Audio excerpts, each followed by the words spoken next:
All right, welcome to the Woodshed. We got a special guest here today, Mr. Don Marsh, who is the owner of 1919 downtown at the Blue Star Complex, and Rock and Rye at the Rim on the other side of town there. Don is an accomplished expert on everything spirits. I always said if there was a PhD in whiskeyology, Don would have it, or teaching it. I've known Don a few years. We first went there for some corporate tastings, 1919 in the back room there. You're nice enough to host some tastings for USAA. We stayed friends after that. We're both members of the Clock Tower Bourbon Club for Fort Sam Houston. And Don, you're just a swell guy. Started working at Bennigan's, and I was god-awful. Okay. I used to have to wear a sign around my neck saying, "Sorry, your drinks are taking so long because I don't know my recipes." Then I bought a book from Gary Reagan out of New York. Yeah. And it was showing me stuff I've never seen before and nobody ever talked about. It was definitely not in the manual. So I started learning those things. And then time goes on. You've been in the industry forever, worked in restaurants, hotels, bars. And in 2003, I got hired at the Watermark La Mención. And they were opening a bar called Pesca, a restaurant and bar, and they said, "We want to do high-end classic cocktails. Can you do that?" I go, "Yeah, I've always studied it. I'd love to do it." And that's where the cocktail scene started. So it sounds like you didn't have formal school, but you studied a lot. I'm self-taught. Self-taught. Okay, yeah, very good. That's because I know they have bartender schools, but I don't know what they teach you, no. or if they're worth it. There's some legit ones. Yeah. But the ones you hear on the commercials. Yeah. That ain't I think the ones attached to culinary schools might be a little better, but that kind of. But self-taught. Okay, please continue. That's good to know. Yeah, I started there and just kicked it off. So the bars that I do are whiskey/cocktail bars, but Pesca was a tequila/cocktail bar. So actually, agave was the first thing that I really delved heavy into. Okay. But I was also the beverage coordinator in the daytime. So for both hotels, I ordered all liquor, beer, wine, and I had to start studying up on my wine side. And I think wine's probably my weak point, but I'm strong in wine, but I don't have any really passion for it. And what year was this? 2003. 2003, okay. Yeah, 2003. So that's when the cocktail scene started. Yeah. So when I met the big boys out of New York, Dale DeGroff, he's the one that actually kicked off the whole thing in the United States back in 1990 out of New York. Dale DeGroff, Steve Olson, Paul Picault, David Wondrich. Yeah. I met them and I was getting certified, and they go, "Don, when did you start bartending?" I go, 1990. He goes, "When did you start bartending?" I go, "Oh, 2003. So they knew the change. Yeah. That's and I think at that point it was already a career for you, or had you had aspirations of owning establishments at that point? I started thinking about, I've always wanted to own my own place, but I didn't really know what direction I wanted to go. And then when I started working at Pesca, the Watermark and all that, it was fine dining. And I go, this is me. This is what I want. And that's when I came up with the name 1919 for my first bar, because that's the year before Prohibition, before everything got screwed up in the cocktail industry. And it kind of lends to the fact it's a facaded as a speakeasy, or presents that environment. Yeah, a little bit. We don't have the door and the passcodes like some bars try to do, but we don't mess with that. Yeah, but we are hidden. Yeah.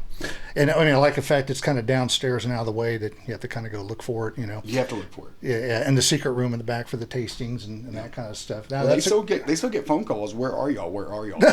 We're standing right outside. Oh, well, so what did you do? I think you mentioned one time you did a stint at the Green Lantern as well. Mm-hmm. Okay. How long were you there? So I was at the Lantern for 2.5 years. The owner had taken me from Bohannon's. So I opened up the downstairs bar at Bohannon's. A lot of people think the cocktail scene started there. It did not. Right. But Mark did wonders for my career. He promoted the hell out of me. Yeah. When I was younger, I used to be nervous as hell on camera. Well, he got me over that because I was on TV, on film every single week, or I'm in a magazine or a newspaper article or something like that. You're doing very well, and you can let an F-bomb slide. It's okay. Oh, the way I fucking talk? I always say Don's like a whiskey PhD with Tourette's. Well, so yesterday in the tasting over at 19, we were doing, like I was saying, we're doing the rum tasting, and I have a co-presenter because I like to get the guys involved. Yeah. So I pick who's a specialty in what, and Zach Bright is specialties in rum. Right. So he's talking, and somebody asks him about something, and he goes, "Oh, that's kind of shitty." And I go, "Zach, language, please." And somebody goes, "What the fuck are you talking about, Don?" What are you talking about? Yeah, no kidding. That's funny. Yeah. I remember when my dad would drink bourbon or drink whiskey, there wasn't that much of a selection. I mean, it was like, back in the 70s. It wasn't. I can remember Jim Beam, Wild Turkey, Weller, I.W. Harper. You know, that was like the hoity-toity bourbon at the time, and maybe a couple others. Old Forester and all Yeah, those yeah. guys, Old Granddad. My dad used to joke and call it Old Jockstrap. You know, and maybe no more than a dozen that I can remember as a kid. And so I kind of say I had the same thought about beer. It's like I joined the military, went overseas. When I joined the military, Budweiser, Bud Light, Coors, Michelob, Miller, maybe 5 or 6 others. Yeah. And when I came back to the States, it was like all these beers I'd never heard of in my life. And I guess that's when like the craft beer thing kind of hit. And I thought, wow, I mean, I guess people are able to just kind of make their own stuff the way they want, I suppose. Yeah. And then I went away again, and then I came back and I retired, and the same thing had happened to spirits. Well, there was, like back in the day, tequila. What was there for tequila? Cuervo Gold, Two Fingers, maybe 2, 3 other ones, and that's it. Now there's as many tequilas of all spectrums of quality, I suppose, as anything else. Same thing on rums. And when I was a kid, there was just, Bacardi. I couldn't think of anything other than Bacardi. Bacardi, Myers, Captain Morgan. That's about it. Yeah. And that exploded. And probably a few other things. I don't know about scotches. I always suspect there's been a big variety of those regardless. But it was always blends back in the day. Nobody really got a hold of the single malts. Yeah. And like the high-end scotch back then was either Chivas Regal or... Chivas Regal. Or Ballantine's, something like that. Johnny Walker, Black. But you're right. There was no single malts. Pinch was a big one back then. And nobody understood anything about regions and peat content and all this kind of stuff. So that was kind of a revolution. And when I went into your establishments, you seem to have an encyclopedic knowledge of all those spirits. But I think today... I could talk over an hour for everything you were popping off. I was like, okay, is he going to decide where we're going to go with this? I know we have to kind of... Because there's some sad news that happened recently. Oh, what's that? So you're talking about beer and how it exploded with all the craft breweries. Well, you know who did that? Fritz Maytag, buying Anchor Brewery, did that in 1965. Oh, wow. And when they came around, they had the craft brewery explosion. They're closing down. They didn't survive after COVID. They didn't do well after COVID. And what's killing them right now is all these other microbreweries that opened up. Wow. So what they created is the death of them. Did you know Scott Metzger? I know that name. Yeah, he opened... Well, he's the one who pulled the Texas Ledge to allow microbrews and craft beers to compete on the same shelves with the grocery stores and all that. Okay. He started Freetail. Oh, yes, I know him. Yeah. So why do I know this? Super guy. Yeah. Well, guess where he went off to go work after he left Freetail? He sold his portion of Freetail. He went to Maui. Okay. Maui Brewing. Oh, that's not a good place right now. That's not a good place right now. So we're waiting to hear. I hadn't gotten word whether or not, because I'm linked in with him, and he hadn't talked a whole lot since the fire. What's he doing out there?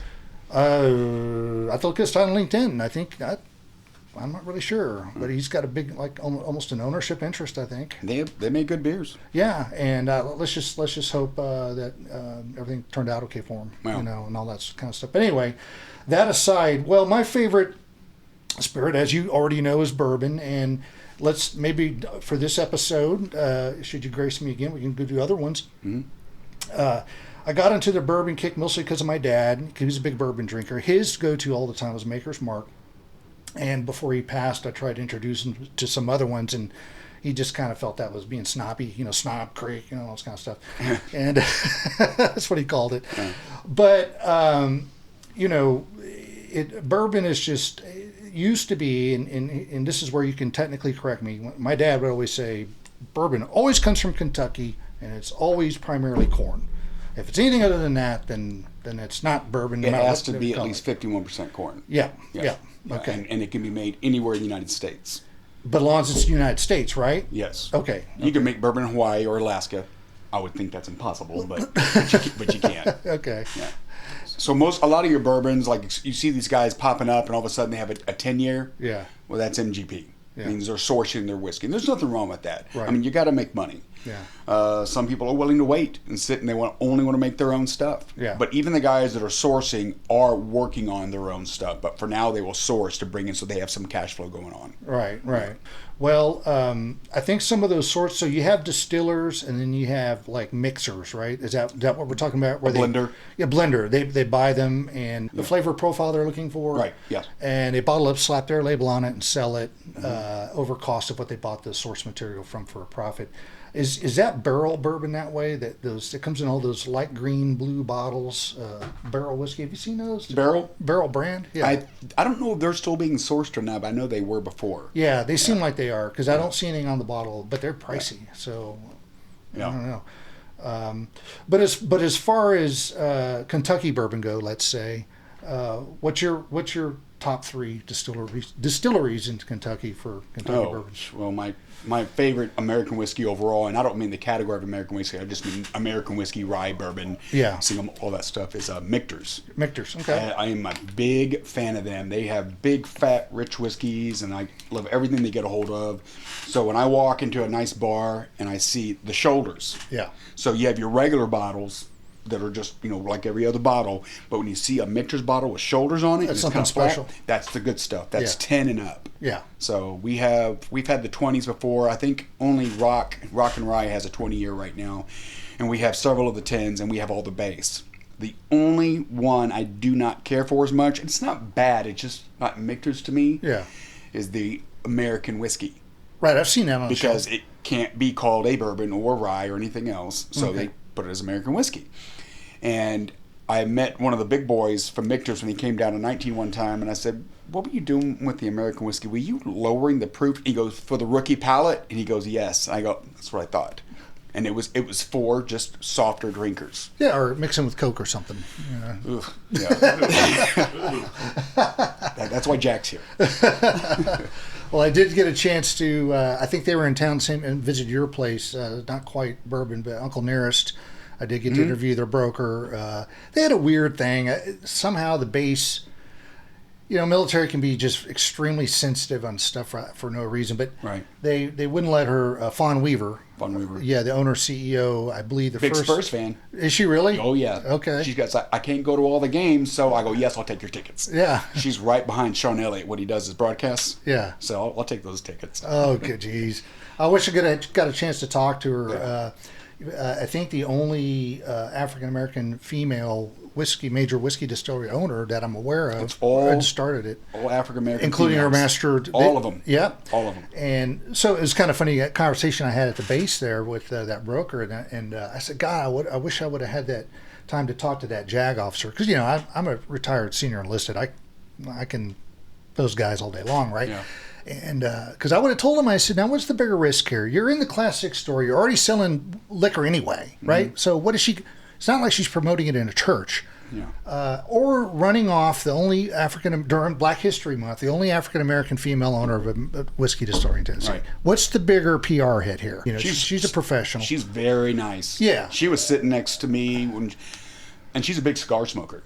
Oh, is she? I didn't know. Yeah, so she goes, I heard you smoke cigars, Don. This is after she does her presentation. Yeah. And I go, yeah, I'm about to go grab one right now. She goes, do you mind if I sit with you? I go, not at all.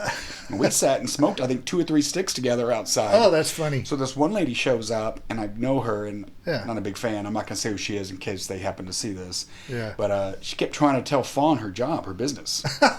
And Fawn just stopped talking because I'm not going to get anywhere with this lady. So we go inside and I go, I can't stand her. She goes, I meet a lot of people like that. And trying to tell her business about running a distillery? Or? About where things come from. Okay. And laws. I go, no. So I spoke up for Fawn because Fawn was being nice about it, and I don't have a fucking filter. So I just said, you're an idiot. So you're not even close to the truth. Yeah.